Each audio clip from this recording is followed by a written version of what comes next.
Di saat aku menggenggam tasbihku dan kamu menggenggam salibmu. Di saat aku beribadah ke Istiqlal, namun engkau ke katedral.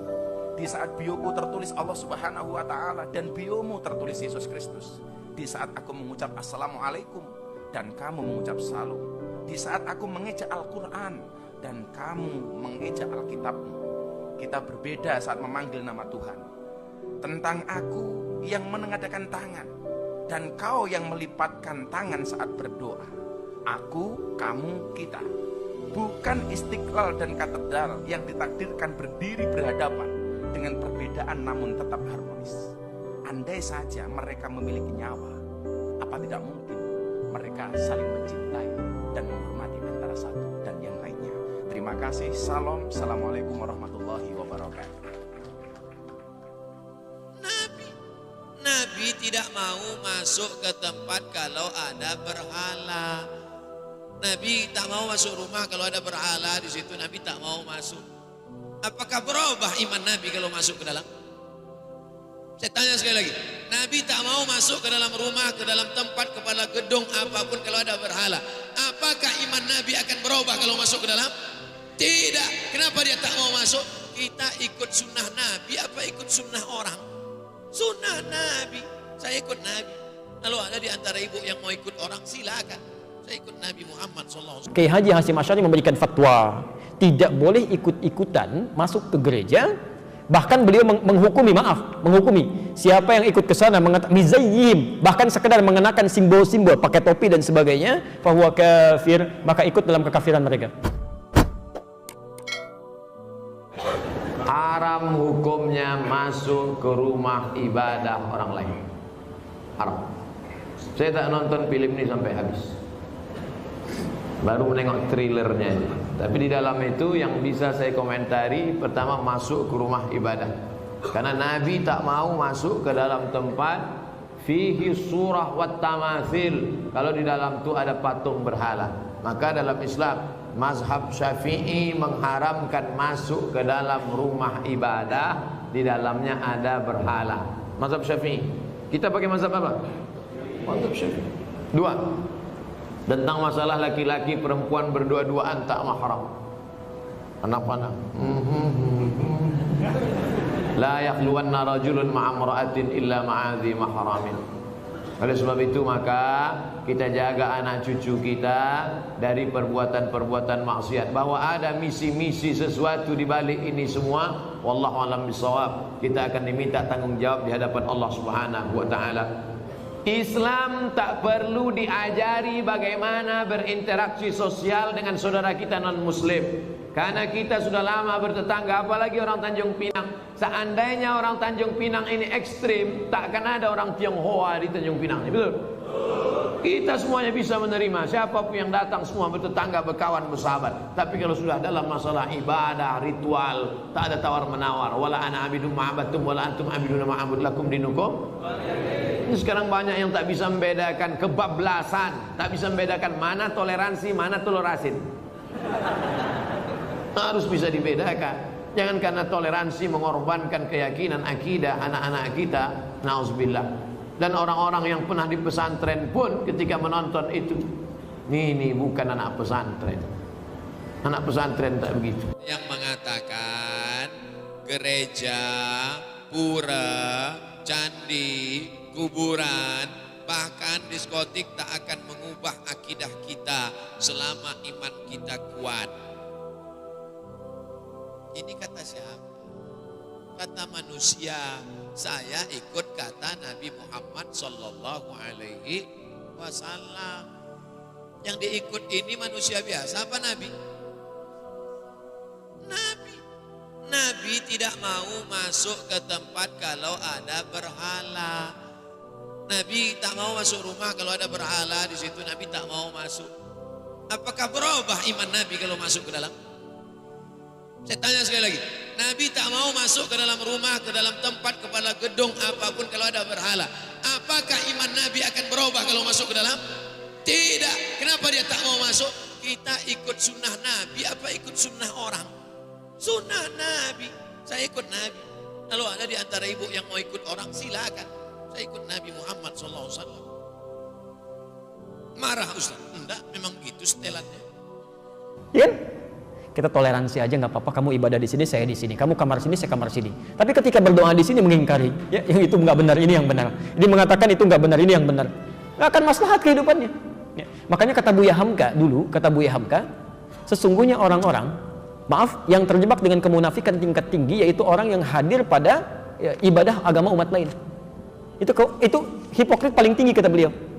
Karena dia datang pada satu acara, hatinya mengingkari. Kok bisa hati orang mengingkari datang pada satu tempat yang ada? Ya. Anda diundang ke satu tempat, tapi Anda nggak suka dengan acaranya, segalanya Anda ingkari itu, tapi Anda hadir di situ, kan aneh itu. Ya. Itu paling aneh. Ya. Makanya pendiri Nahdlatul Ulama, Kiai Haji Muhammad Hashim Asy'ari, itu pernah menulis kitab. Beliau punya 19 kitab. 19 kitab. Dari 19 kitab ini, kitab keduanya namanya judulnya Risalah Ahlus Sunnah wal Jamaah. Halaman ke-14, paragraf yang pertama, baris 1 sampai dengan 4. Posisi paling kanan sebelah atas. Di kitab ini, itu disebutkan Pak Ibu sekalian. Kalau Anda lihat di halaman ke-9 ya, itu judulnya tentang Faslun Awwalu Dhuhuril Bid'ah fi Ardi Jawa. Pasal yang menerangkan tentang awal munculnya bid'ah di tanah Jawa. Bid'ah yang dimaksudkan bukan bid'ah fikih, bukan, tapi akidah. Jadi aliran sesat. Ya, aliran sesat. Kata beliau, wantisyaruha fi ardi Jawa wal mubtadi'ina fiha, dan penyebarannya di tanah Jawa, di pelosok Jawa, dan orang-orangnya, tokoh-tokohnya. Itu begitu menyebutkan kalimat pertama, kata beliau, adalah penduduk Jawa itu seluruhnya itu ahlu sunnah wal jamaah, ahlu sunnah wal jamaah. Tapi tibalah kemudian di tahun 1330 Hijrah, alfun wa thalathimi'atin wa thalathina hijriyatan, tiba-tiba entah dari mana masuk paham-paham ke Jawa, merubah keadaan-keadaan ahlu sunnah itu, bahkan ada penyimpangan-penyimpangan. Ya. Halaman 10-nya paragraf kedua baris 1 sampai 3, posisi paling kanan sebelah bawah. Di antara aliran menyimpang itu, ini bukan kalimat saya, tapi saya bacakan kembali dari kalimat kitabnya. Wa minhum rafidhiyuna. Di antara aliran menyimpang itu yang bid'ah itu ada aliran Rafidah. Rafidah itu nama lain dari Syiah. Ya, disebut Rafidah dari kata rafadha, artinya menolak. Karena Syiah itu menolak kekhalifahan Abu Bakar, Umar, Uthman. Ya, mereka katakan Ali yang berhak. Itu disebut oleh Syekh Hasim yang mendirikan Nahdlatul Ulama tanggal 31 Januari 1926. Itu aliran menyimpang. Dulu nggak ada Syiah. Tiba-tiba muncul kata beliau. Ya sebuna Sayyidina Abu Bakr wa Umar radhiyallahu taala anhuma. Ya, mereka seringkali mencela ya kehalifahan Abu Bakar dan Umar, semoga Allah meridai kepada keduanya. Wa yubalighuna Ali bin Abi Thalib wa ahli baitihi. Ya, dan terlalu mengkultuskan Ali dan ahli baitnya.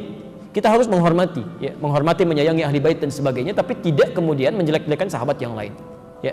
Tapi yang menarik di halaman 14, Masya Allah, Anda bisa pastikan, kata beliau, bahkan ditemukan ada orang-orang ya, yang ikut-ikutan ilal kanais, maaf ya, ke gereja.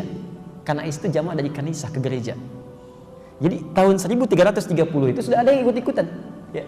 Kan Portugis pertama kali yang membawa Portugal, yang pertama kali membawa agama Kristen Katolik ke kita, ya, ke Nusantara, tahun 1511 lewat Selat Malaka.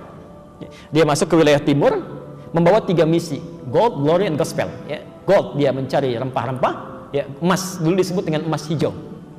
Jadi ada teh, ada kopi. Ya, nanti dikemas kemudian oleh Belanda di kemudian hari, dia coba tanam kopi di wilayah yang sekarang disebut dengan Pondok Kopi. Tapi dia gagal. Ya, lalu dia pindah ke daerah ke Pariangan, ya, Periangan, ke daerah Bandung ke sana, dekat sedikit ke Malabar, berhasil di situ sampai ekspor pertamanya itu nomor 2 setelah Yaman. Ya, Yaman punya Arabica saat itu. Kemudian ekspor keduanya sama dengan Yaman, ekspor ketiganya melebihi Yaman. Sampai dia bikin pemancar di situ, disambungkan kemudian ke Paris, ditembuskan ke Belanda. Maka dikenal dengan Paris Van Java, Bandung pada saat itu. Nyambung, ya. Makanya kalau Anda ke Belanda atau ke Eropa mengatakan I want a cup of Java, I want a cup of Java, itu minta kopi. Blender kopi sampai sekarang ada, ya. Sebagian ini diambil dari Pagar Alam yang Palembang di sana, ya. Makanya Anda akan temukan, dan biasanya itu kopinya Robusta, daerah-daerah sana, diambil dari sana, ya. Itu saya baca. Jadi di kakak kami waktu ke Leiden itu teliti tentang kopi, kita diskusi, bawa, ya, sampaikan.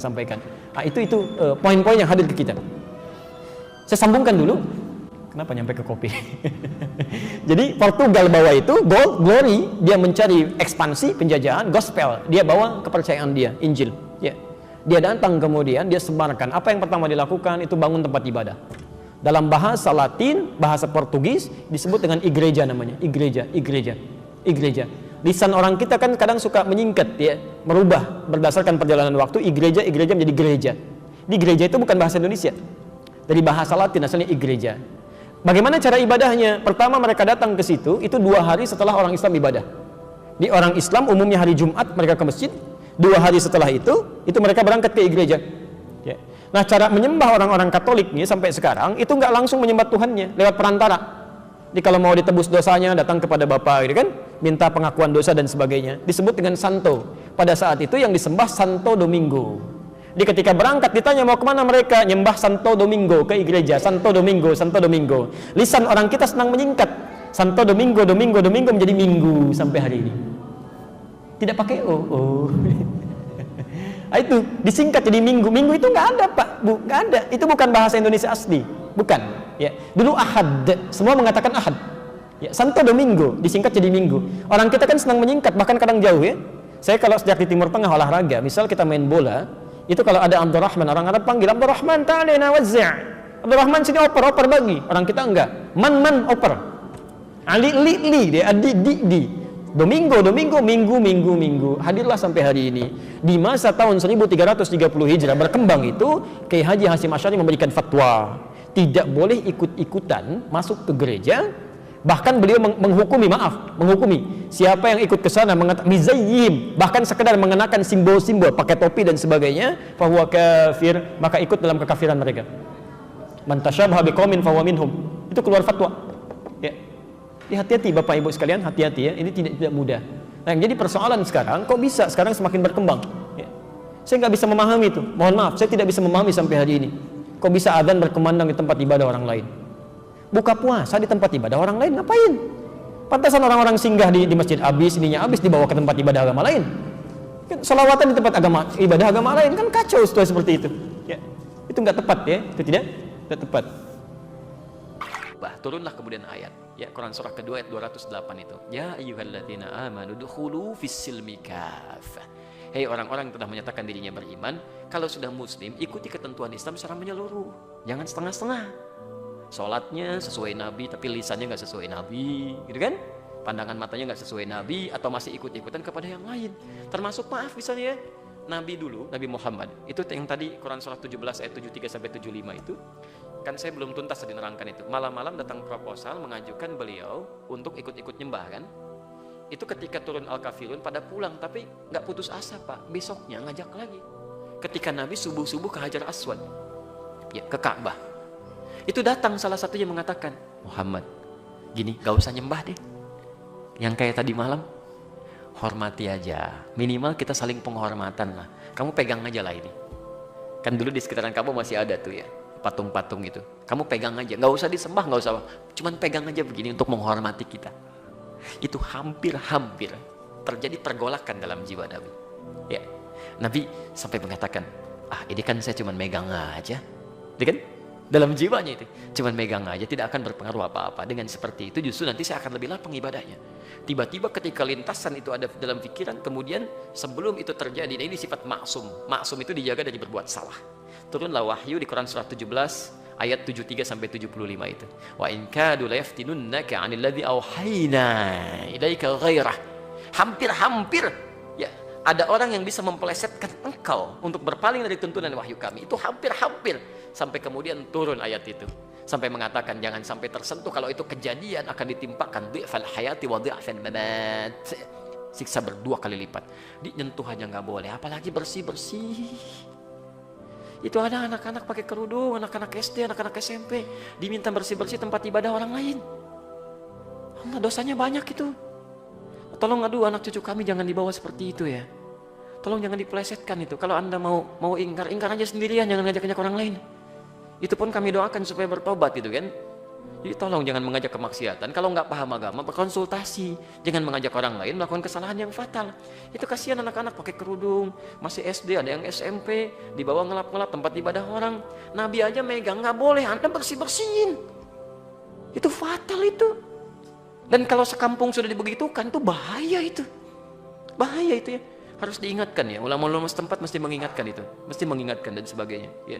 Jadi jangan sampai kebaikan-kebaikan dunia mengalahkan nilai-nilai akhirat. Itu fitnah paling besar itu, ujian terberat itu. Ujian terberat itu datang dari orang baik yang menyimpang, itu paling berat. Ya, orang yang kelihatan baik tapi menyimpang itu paling berat. Sehingga ketika akan diluruskan ya sudah pada ngasih duluan. Ya kan, sudah dibiayain, sudah dibeasiswain, jadi sulit nolaknya. Itu yang berbahaya itu. Allahu Akbar, itu masih biasa Pak, apalagi Dajjal yang turun. Dajjal yang turun. Dajjal itu Allahu Akbar ya, nunjuk ke langit hujan, turun hujan. Nunjuk ke tanaman mati dia tuh. Jadi kalau yang kecil aja belum kuat, apalagi yang besar-besar. Yang kecil-kecil tuh baru handphone ya, handphone, ini uang. Itu baru yang kecil-kecil. Udah 10.000 orang, apalagi Dajjal beneran yang turun. Jadi kalau yang kecil aja Anda belum bisa menjaga kekuatan iman, apalagi padang dahsyatnya itu. Hati-hati. Ayo keluarga dibina dengan baik ya. Tuntunan Rasul tuh dilihat. Makanya lakad, jangan pernah ragu dengan tuntunan Rasulullah SAW. Ya Nabi dulu aja nggak ragu gitu kan. Itu baru 2 kalimat tuh lakad, hadisnya belum dibaca. Itu baru ayatnya tuh. Ya.